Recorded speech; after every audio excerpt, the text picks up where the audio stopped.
বাংলাদেশে যারা আইনের শাসন মানত না, যারা বাংলাদেশের বিচার ব্যবস্থা মানত না, বাংলাদেশের জনগণের ভোট নিশ্চিত করতে হইতো না, সিলেকশন টু আইব, তারা কীভাবে বাংলাদেশের ক্ষমতা থাকব আমি এটা বুঝি না। বাংলাদেশের জনগণ কী জন্য এটার বিরুদ্ধে কী জন্য দাঁড়াইতে আসে না? ফ্যাসিস্ট শেখ হাসিনার আমরা কী জন্য দোয়াইছি, কী জন্য হঠাৎ হয়েছে?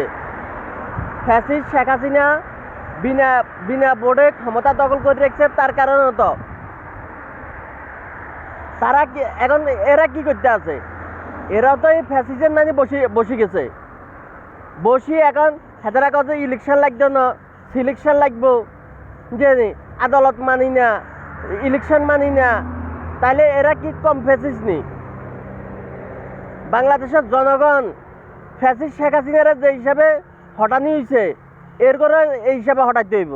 হটন ছাড়া কোনো ফ্যাসিস্ট বরাবর জানো, বরাবর ক্ষমতা ছাড়ে না। সব ফ্যাসিস্ট একরকম, সব ফ্যাসিস্টের দোন ছাড়া, ফ্রিডম ছাড়া কোনো ফ্যাসিস্ট ক্ষমতা ছাড়ে না। বাংলাদেশের জনগণ যারা আপনারা যেখানে আছে, আপনারা সব প্রস্তুত হয়ে যান। আমরা ফ্যাসিস্ট শেখ হাসিনার কি জন্য দোয়া নিয়েছে, দোয়াইছি সেই বিনা বোর্ডে বসে থাকতো, মানুষের বোর্ডের অধিকার নিশ্চিত করতে পারে না, আইনের শাসন নিশ্চিত করতে পারে না, গুম করছে, খুন করছে, মামলা দিছে, হামলা করছে, তার কারণে তো।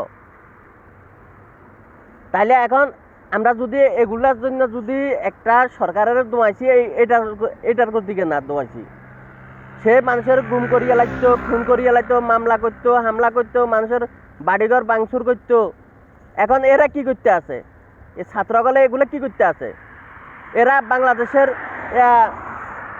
স্বাধীনতা মানে না, বাংলাদেশের মানুষের ভোটের অধিকার মানে না, বাংলাদেশের মানুষের আইনের শাসন মানে না, ভোট নিশ্চিত করতে পারেন না। এরা কজন বিনা ভোটে 5 বছর থাকবো? বিনা ভোটে 5 বছর, এটা কি মাওর বাড়ি আবদার নাকি? এটা মাওর বাড়ি আবদার, এটা যে 5 বছর বিনা ভোটে থাকি যাবেন আপনারা? বাংলাদেশের জনগণের এত সোজা মনে করছেন? ফ্যাসিস্ট শেখ হাসিনার ছাড় দেন আপনারা, কোনানের এত প্রেসিডেন্ট আই গেছেন, আপনারা জলদি এখনো ক্ষমতা ছাড়েন, ক্ষমতা ছাড়ি একটা ইলেকশনের ব্যবস্থা করেন। বাংলাদেশের জনগণের আর হরানি করবার দরকার নাই, অরান করবার দরকার নাই। বাংলাদেশের জনগণ জানে কীভাবে ফ্যাসিস্টের দোয়াইতো, বাংলাদেশের জনগণ ঠিকমতো জানে। বাংলাদেশের জনগণ কোনো ছাড় দিত না, এই লাইনে কোনো ছাড় নাই। বাংলাদেশের সেনাবাহিনীর, বাংলাদেশ সেনাবাহিনীর বিরুদ্ধে না এগুলো কথা বলে, আদালতের বিরুদ্ধে কথা বলে। এরা যদি বাঙালি হইতো, দেশপ্রেমিক যদি লোক হইতো, এগুলো বাংলাদেশ সেনাবাহিনীর বিরুদ্ধে কথা কইতো। আদালতের বিরুদ্ধে কিভাবে কথা বলে তারা? আদালতের বিরুদ্ধে কথা বলি এখনো কিভাবে তারা বসে থাকে? বাংলাদেশের আদালত পবিত্র জিনিস, সবাই আদালতের শ্রদ্ধা করত। কেউ আদালতের ঊর্ধ্বে না, বিচার ব্যবস্থার ঊর্ধ্বে না। তারা আদালতের বিরুদ্ধে কথা বলি আবার তারা রোডে ঘুরব, তারপরে এখনো গ্রেপ্তার করাও না। তারা কি তারপরে গ্রেপ্তার কি জন্য করাও না? কি জন্য তারপরে এখনো তারা রোডে ঘুরে? কিভাবে ঘুরে? বাংলাদেশে আইনের শাসন নিশ্চিত করতে হলে তারপরে গ্রেপ্তার করতে হবে। তারা আদালতের বিরুদ্ধে কথা কইছে, আইনের শাসনের বিরুদ্ধে কথা কইছে, মানুষের ভোটের অধিকার এগুলো মানতে রাজি না। কিরে, আমারে যদি বিএনপির যদি ভোট দেয়, তোর বাপের কিছু আছে? বিএনপির যদি ভোট দেয়, তোর বাপের কিছু আছে? তোর বাপের ক্ষমতা আছে? ধরে রাখবেন নানি? বিএনপি যদি বালা করে, বিএনপির অবশ্যই ক্ষমতা দেয়া বসাই জনগণ। তাহলে তোর কি করার আছে? আমার কথা হইল, বাংলাদেশের আইনের শাসনের জন্য, মানুষের ভোটের অধিকারের জন্য বিএনপির দরকার। বিএনপির বিকল্প কিছু নাই। বিএনপির বিকল্প কেউ যদি কিছু চিন্তাও যদি করে, তাহলে এটা দেশ বিরোধী হবে।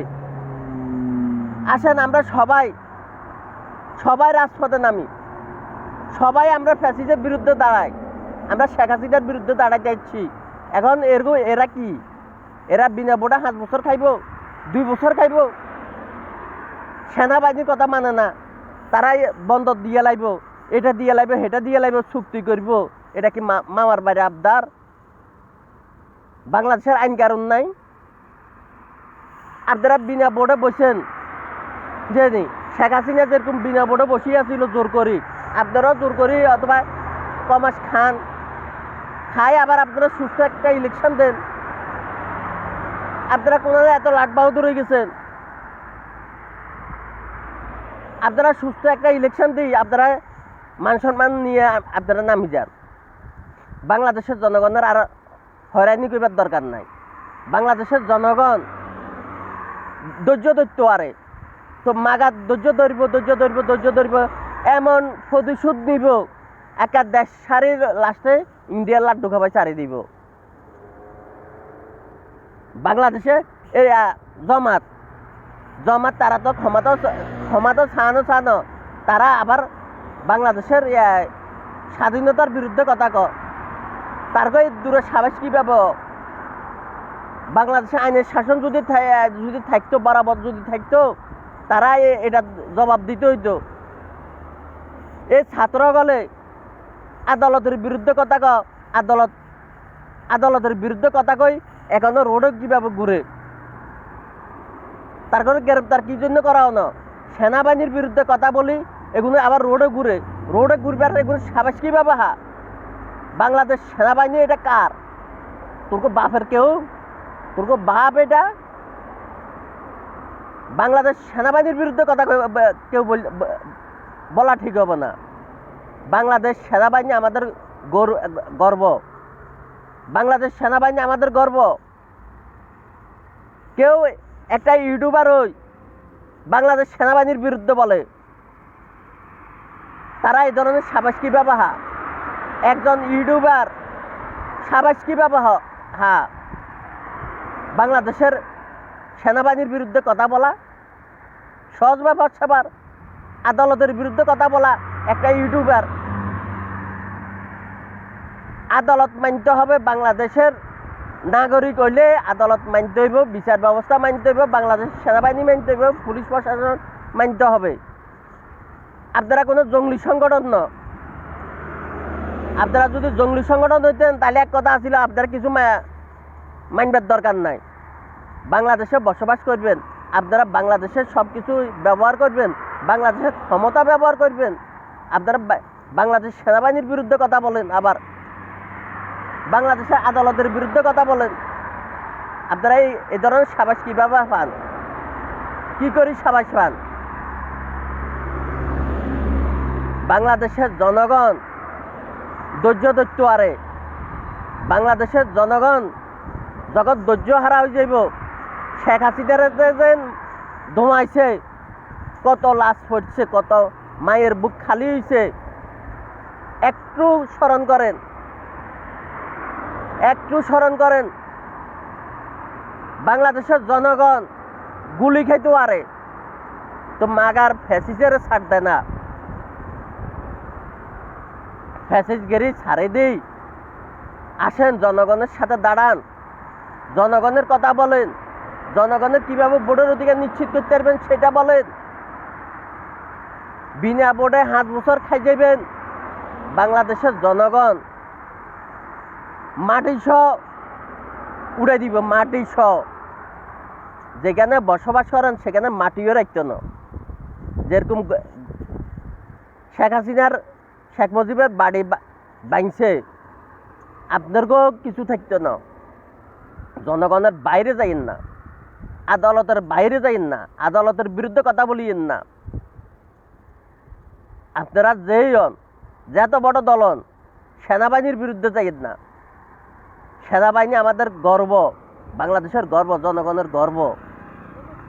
আপনারা সেনাবাহিনীর বিরুদ্ধে যাইবেন, আবার আপনারা বাংলাদেশে বসবাস করবেন, এটা হবে না, এটা কিছুতে হবে না। এটা